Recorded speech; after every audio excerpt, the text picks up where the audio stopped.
faire commencer cette voie. Alors, qu'en philosophie, on va appeler la voie irrationnelle de la philosophie.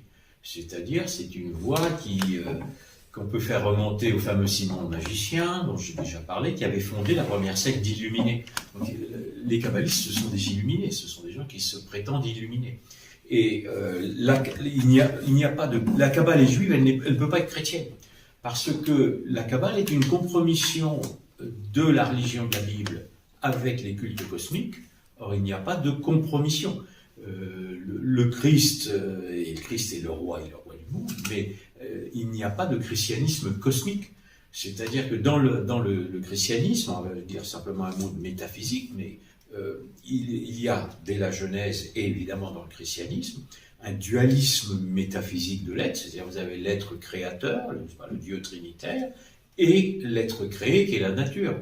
Et la nature n'est pas le corps du Christ. La nature appartient, tout appartient au Christ, puisque le monde est créé, l'univers est créé pour le Christ.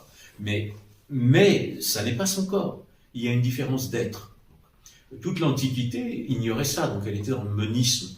Et la grande différence de la Genèse, c'est de dire il y a un être créateur et il y a un être créé. Ce qu'abandonnent les Juifs. Après la révélation du Christ, les Juifs reviennent à des cultes cosmiques. La Kabbale elle-même, donc la fameuse Kabbale du XIIe siècle, n'est-ce pas, le mouvement juif du XIIe siècle, est une valorisation de la nature, donc on va rentrer dans ce que l'on appelle le naturalisme, et une valorisation de l'homme, ce qui va pousser aussi à l'homme qui va devenir l'humanisme, le concurrent de Dieu. Donc un chrétien ne peut pas accepter ces deux notions. Un chrétien ne peut pas être naturaliste. Le pape Léon XIII l'avait répété, on ne lit pas assez les enseignements de Léon XIII à la fin du XIXe siècle. Le naturalisme, c'est la doctrine de nos ennemis, soyons extrêmement clairs. Et l'humanisme tel qu'il est entendu, c'est-à-dire l'homme qui prend la place de Dieu, c'est anti-chrétien, c'est anti-divin, c'est anti-chrétien. Donc l'humanisme qui remonte à Dante, et surtout qui est exprimé par Erasme, est anti-chrétien.